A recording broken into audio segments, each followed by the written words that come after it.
Assalamualaikum warahmatullahi wabarakatuh. Apa kabar teman-teman semua? Alhamdulillah bersama Salsabila.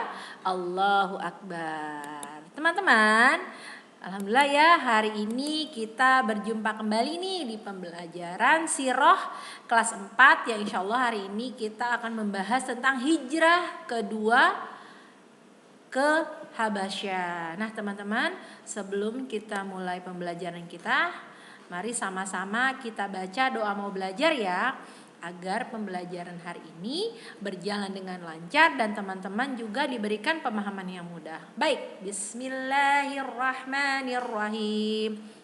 Raditu billahi rabba wa bil islami dina wa bi muhammadin nabiyyan wa rasula rabbi zidni ilman warzuqni fahman Allahumma anfa'ni bima 'allamtani wa 'allimni ma yanfa'uni wa zidni ilman. Barakallahu fikum. Terima kasih teman-teman sudah membaca doa bersama Bu Ipung. Nah teman-teman, insya Allah tujuan pembelajaran kita hari ini adalah yang pertama, teman-teman akan tahu nih peristiwa hijrah ke Habasyah, dan juga teman-teman insya Allah akan tahu sebab-sebab mengapa kaum muslimin harus hijrah ke Habasyah. Baik, kita lanjutkan ke pembelajaran atau hijrah ke Habasyah tahap kedua.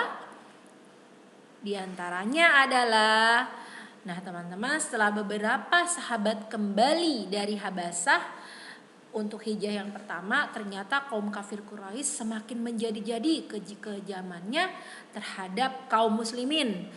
Sehingga akhirnya Rasulullah memerintahkan kaum muslimin untuk berhijrah nih ke Habasyah untuk kedua kalinya. Nah, hijrah kali ini teman-teman dipimpin oleh Ja'far bin Abi Thalib dengan membawa rombongan sebanyak 101 orang.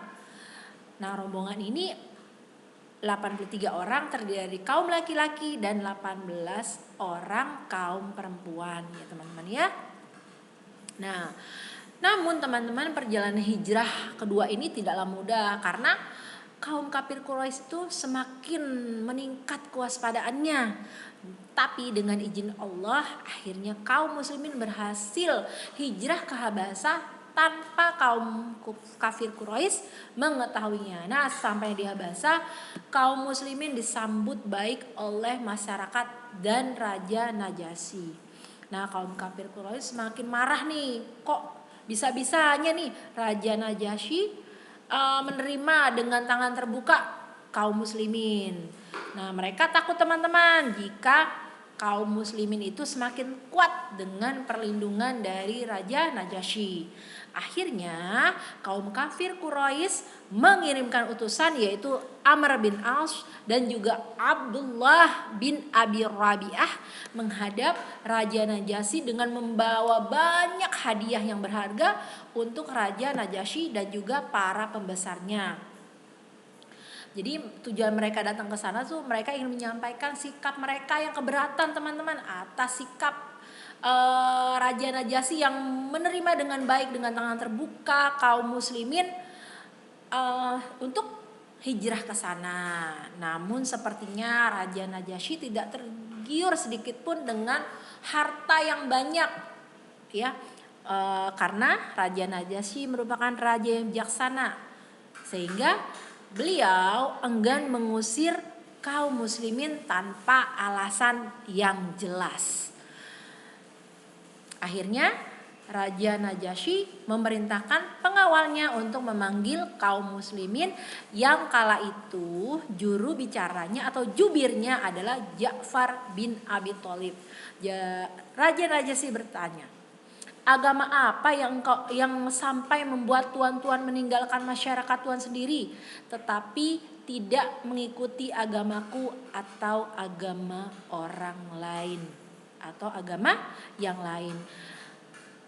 Jadi kata si Ja'far jawab, Paduka Raja, kala itu kami masyarakat yang bodoh, menyembah berhala, bangkai pun kami makan, kejahatan kami lakukan, menindas yang lemah.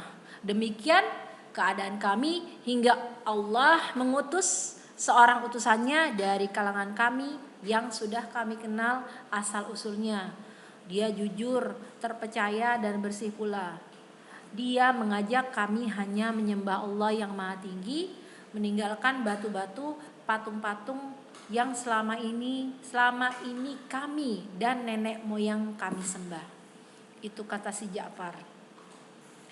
Dia juga menganjurkan kami untuk tidak berdusta, berkata jujur, berbuat baik kepada keluarga, tetangga, menyudahi pertumpahan darah serta menghentikan perbuatan yang terlarang. Dia juga memerintahkan kami, melarang kami untuk melakukan kejahatan, menggunakan kata-kata dusta, melarang makan harta anak yatim, dan juga melarang mencemarkan perempuan-perempuan yang bersih. Dia juga meminta kami hanya menyembah Allah dan tidak menyekutukannya. Dia juga menyuruh kami melakukan sholat, zakat, dan saum. Di sini Ja'far menyebutkan beberapa ketentuan Islam, teman-teman. Kami pun membenarkannya, kami turut yang diperintahkan Allah dan hanya menyembah Allah yang Maha Tinggi dan tidak menyekutukannya dengan apa dan siapapun. Demikian teman-teman jawaban dari Ja'far bin Abi Thalib. Setelah beberapa lama Raja Najasyi mendengar penjelasan dari Ja'far, akhirnya Raja Najasyi pun bertanya, adakah ajaran Tuhan yang dibawa oleh tuan-tuan itu dapat dibacakan kepada kami? Jadi teman-teman, Raja Najasyi itu ingin meminta bukti. Apa sih ajaran Islam yang bisa Ja'far bacakan untuk beliau? Lalu Ja'far pun membaca surah Maryam. Ya, setelah mendengar isi surah Maryam, Raja Najasyi dan para pembesarnya terkejut, teman-teman, karena ayat-ayat Al-Quran ternyata membenarkan isi kitab Injil.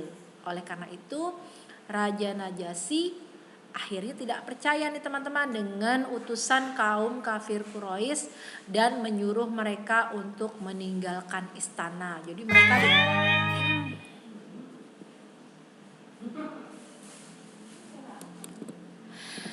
setelah Raja Najasyi mendengar Ja'far, ya, oleh karena itu teman-teman, Raja Najasyi tidak percaya dengan utusan kaum kafir Quraisy dan menyuruh mereka untuk meninggalkan istana. Jadi Raja Najasyi itu akhirnya mengusir utusan kaum kafir Quraisy, teman-teman. Namun kaum kafir Quraisy ternyata tidak mudah putus asa, masih tetap berusaha meyakinkan Raja Najasyi, bahkan melancarkan fitnah keji kepada kaum muslimin dengan mengatakan bahwa Isa itu, tuduhan keji kepada Isa anak Maryam. Mendengar penjelasan dari kaum kafir Quraisy, teman-teman, akhirnya Raja Najasyi kembali memanggil kaum muslimin. Tapi dengan tenang Ja'far menjawab tuduhan itu. Tentang Isa, menurut pendapat kami adalah seperti yang dikatakan oleh Rasulullah, bahwa Nabi Isa itu adalah hamba Allah dan utusannya, rohnya dan firman-Nya yang disampaikan kepada perawan Maryam. Nah, setelah mendengar penjelasan dari Ja'far bin Abi Thalib, terbinar mata dari Raja Najasyi, ya teman-teman. Bahkan dia semakin yakin akan kebenaran ajaran yang dibawa oleh Rasulullah Sallallahu Alaihi Wasallam. Kemudian ia pun berkata, demi Allah, sungguhnya ini yang dibawa oleh Isa alaihissalam. Berbahagialah kamu dan siapa yang membawamu, dan aku yakin bahwa sungguhnya Muhammad adalah Rasulullah. Jika aku tidak dalam tugas kerajaan, tentu aku datang kepadanya hingga aku mencium terompahnya. Nah, teman-teman, di atas adalah bukti bahwa Raja Najasyi telah menyatakan keislamannya, dan itulah yang membuat kaum kafir Quraisy bertambah kesal teman-teman, dan juga marah serta kecewa kepada Raja Najasyi. Karena Raja Najasyi ini dengan menyatakan keislamannya berarti beliau berjanji akan melindungi kaum muslimin dari kejahatan kaum kafir Quraisy, sehingga semua hadiah yang mereka bawa dikembalikan oleh raja. Nah, teman-teman, tadi kita sudah membaca ya, sudah memurajaah peristiwa hijrahnya kaum muslimin ke Habasyah ya teman-teman. Selanjutnya kita akan kuis atau refleksi sedikit ya teman-teman. Baik, refleksinya adalah nama raja kerajaan Habasyah adalah kira-kira apa ya teman-teman ya? Apakah Namrud, apakah Najasyi, atau Heraklius? Masya Allah, barakallahu fiik. Betul teman-teman, Najasyi, mantul. Iya teman-teman, dengan berakhirnya kuis tadi berarti berakhir pula pertemuan kita kali ini, yang insya Allah hari ini kita akan tutup dengan membaca doa kafaratul majlis. Alhamdulillahi rabbil alamin, subhanakallahumma wa bihamdik, asyhadu an la ilaha illa ant, astaghfiruka wa atubu ilaik. Jazakumullah khairan kasiran teman-teman kelas 4 yang sudah memperhatikan Bu Ipung dan juga konsentrasi mendengarkan penjelasan dari Bu Ipung ya. Wassalamualaikum warahmatullahi wabarakatuh. Sampai jumpa kembali teman-teman.